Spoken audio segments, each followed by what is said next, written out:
Hola, querido diario, quiero hablarte del estrés.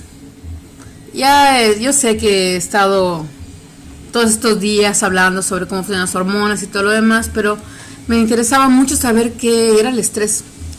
Y que me topo con la noticia de que la palabra estrés fue acuñada en los años 50 en el siglo pasado por un fisiólogo austriaco, Hans Bruno Seyle.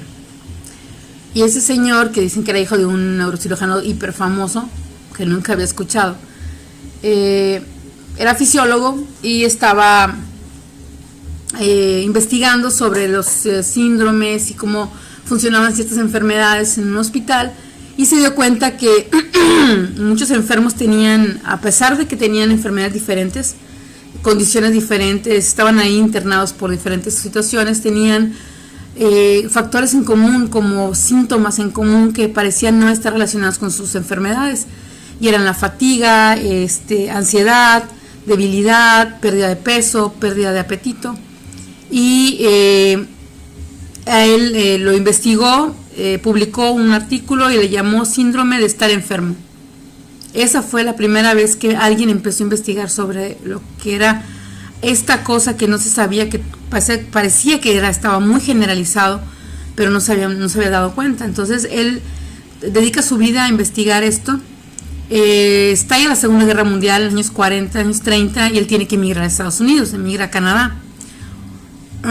Ya estando ahí, él sigue investigando sobre esas cuestiones de esta cosa no nombrada, que no tenía nombre, que parecía estar presente en muchas situaciones de la vida.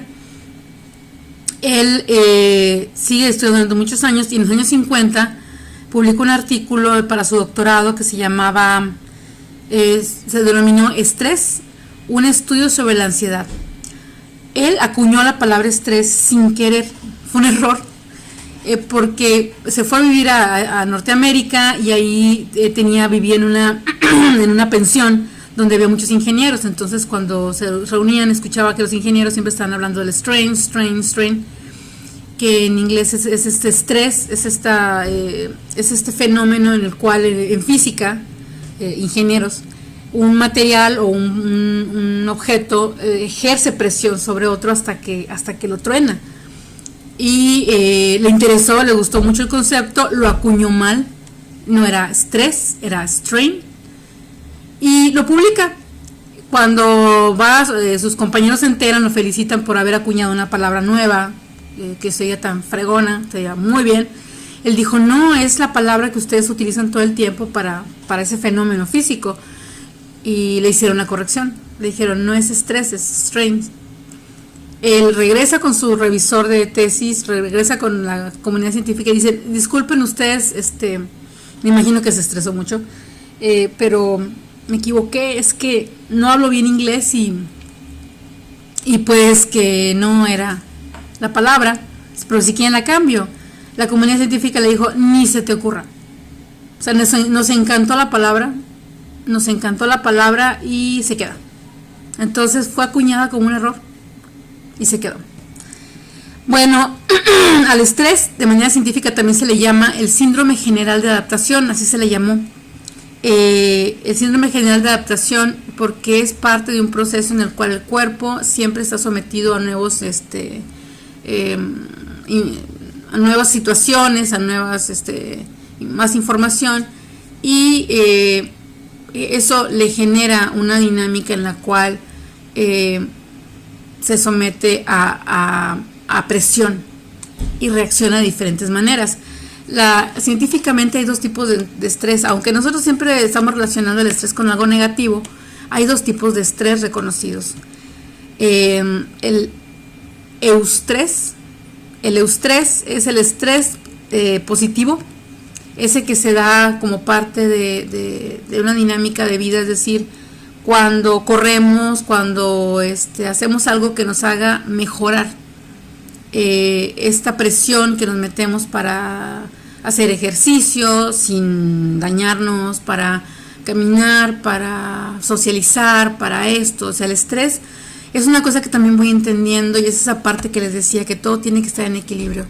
El eustrés es el estrés positivo. El estrés es esta serie de neuroquímicos que tiene que ver con el cortisol también, que nos ayuda al empuje, un poco al empuje para tener la energía para hacer cosas que contribuyan a beneficiarnos y a permitir que sobrevivamos, lo que les decía, para huir, para defendernos, para escondernos. Pero el eustrés tiene que ser algo, está definido como algo que hacemos y terminamos, ¿sí? Como hacen los venados en el monte, o sea, el venado se llena de adrenalina, de todos esos químicos, salta, corre, huye y cuando ya se salva, metaboliza.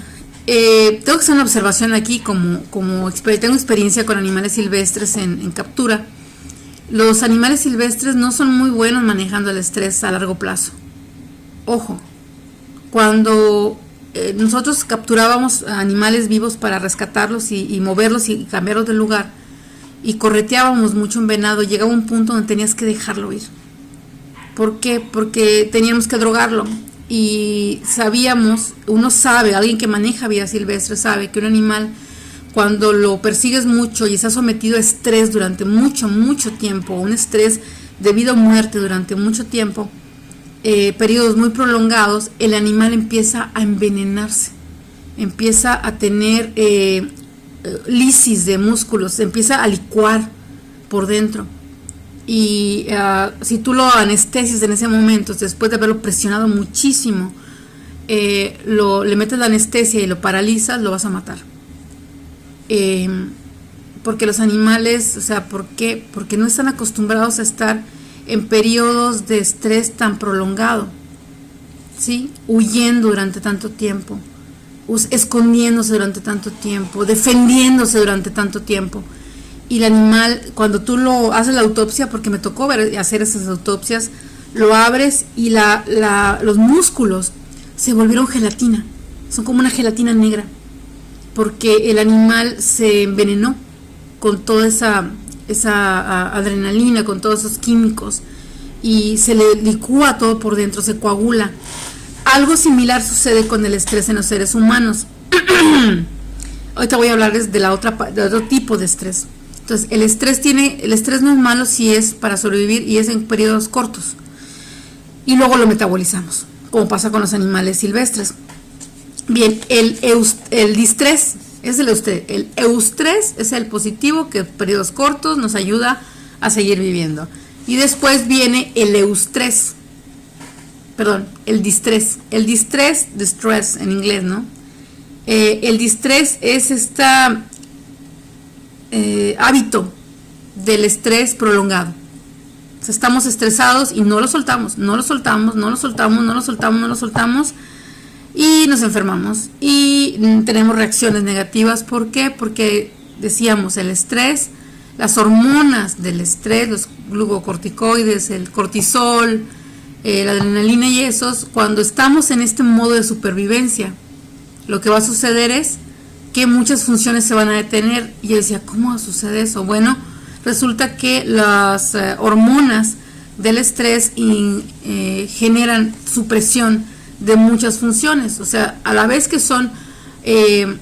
ayudan a prepararte para sobrevivir, detienen otras funciones. Por ejemplo, generan inmunosupresión. Quiere decir, nos detienen la maduración de las células del sistema inmunológico. Los linfocitos. Eso quiere decir que vamos a estar protegidos por un tiempo, pero cuando se empieza a recambiar toda el sistema inmunológico, no vamos a tener las defensas suficientes, maduras, para poder hacer frente a cualquier enfermedad. Entonces, con esas hormonas circulando, con el distrés, nosotros tendemos a tener efectos a largo plazo. Ahora, vi otro artículo, y luego lo voy a platicar más en otro video, sobre la influencia de estos químicos sobre la modificación, algo que le llaman polimorfismo, es decir, las múltiples formas que adquieren ciertos genes dentro de nuestro cuerpo. Les había medio comentado sobre la epigenética y lo voy a hablar más en otro video, pero la epigenética es esta rama de la genética que está en boga, donde se descubrió o se percataron los científicos que si bien los genes son factores que los traemos ya de herencia, ¿no? Pero el activarlos y activarlos de cierta manera influye muchísimo el entorno a nuestro, el externo al cuerpo, estar en situaciones de estrés y bla, bla, bla, que nos provoquen modificaciones o condiciones dentro del cuerpo. Estar siempre estresados, ¿no? Entonces, vi un artículo muy interesante, me gustó mucho, sobre la respuesta sobre cómo la influencia del estrés en ciertas etapas de la vida genera cambios en los genes de ciertas moléculas que son importantes para los sistemas hormonales. Hay una molécula, y la apunté por aquí, permíteme, porque sí es una molécula, aquí está, es un factor, es un gen que detona la serotonina. O sea, el transportador de la serotonina, el que agarra la molécula y la lleva a las neuronas, se llama gen 5-HTTLPR. Búsquenlo en internet porque el nombre es larguísimo. Este gen que activa el transmisor de la serotonina muta, cambia cuando está sometido a muchísimo estrés, cuando estás generando este ambiente rico en cortisol, rico en hormonas del estrés, tiende a mutar.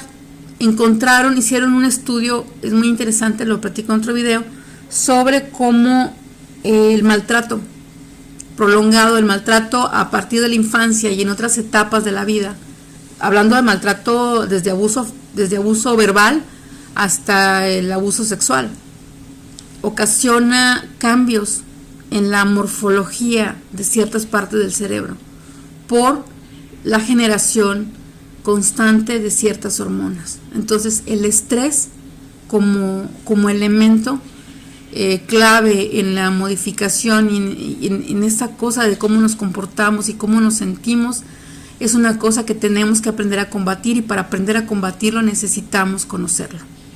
Así que ahí les dejo. Eso es cómo se descubrió el estrés, cómo funciona, y más adelante vamos a hablar un poquito sobre cómo la epigenética está retomando esta parte de decir, pues sí, puede estar propenso a la diabetes, puede estar propenso a la depresión, pero si tú tienes una actitud y una serie de hábitos, los hábitos, acuérdense, son esas actividades repetitivas que hacemos, puede ser cualquier tipo de actividad, cualquier tipo de conducta repetitiva que hacemos, todos los días, nos va a generar una química en el cuerpo de la que no podemos escapar hasta que no tomamos conciencia y nos demos cuenta que nuestro sistema nervioso autónomo ya está en automático, produciéndonos ese químico de sentirnos mal, sentirnos estresados, más estrés, aunque nos estemos enfermando. ¿Por qué?